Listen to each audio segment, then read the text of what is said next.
load some toys.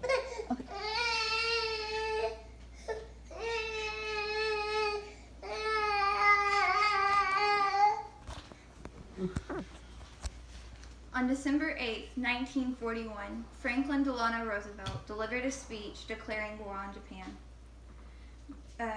Japan had inflicted a premeditated attack on the U.S. Taking place in Hawaii. Due to the amount of damage that was inflicted, it was clear to the U.S. that they had been planning the attack for days, perhaps even weeks.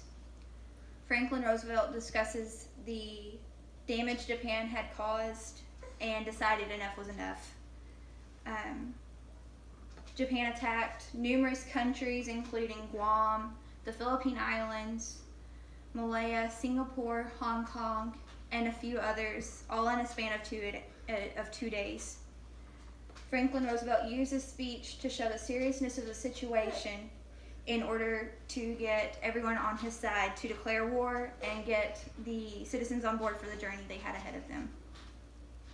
The audience for this particular speech, in my eyes, would be the citizens of the United States. He provided a list of current events that happened on U.S. soil the previous day, and even goes as far as to call out Japan on their attempt to take over American and British claimed territories. He used the speech to attempt to keep Americans calm and level-headed during a very scary situation, and also used this as an attempt to have us come together as a nation and to come to an agreement on the following actions to take on Japan. The main purpose of the speech was, of course, to push Congress to agree on declaring war, but I believe there was an alternative purpose to this speech, and that was to give hope to the citizens of America and to ensure them that they were doing everything in their power to right this wrong and avenge the lives of military and civilian lives that were lost that day due to the attack. As the recipient for the speech, I believe the message he delivered was very clear, and the emotion he portrayed through his words was very powerful. Hearing this speech, the audience could hear the overall importance and seriousness of the events that happened the previous day. However, he kept calm and a very sturdy voice during his speech, which is very important as a speaker. I believe his tone of voice was stern, and behind that sternness, I believe there was an undertone of pleading with the country, pleading with the public and Congress to come to an agreement on the actions to take next with Japan.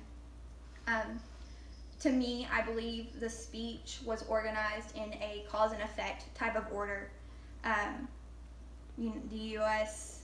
had an attack, and because of this event, Congress decided to declare war. This speech captured sorrow and hope. December 7th, 1941 may have been a day symbolizing a heinous act, but it was also a pivotal point for our country that brought everyone together. At the end of the speech, FDR is seen walking away, heading towards the group of congressmen behind him, and considering the man was known for gaining almost complete paralysis from the waist down in the 1920s, I believe that shows a lot on his character and just his overall love and compassion for his country. After this powerful speech being made, Congress declared war on Japan only 3 hours later. As an audience member, my reaction to the speech at first was fearful, which I believe is typical when hearing of an attack that happens on our own soil by people we believed we were allies with. But because of this man's ability to stay level-headed and calm during his speech, and hearing that he had every intention to right this wrong, I couldn't help but feel hope.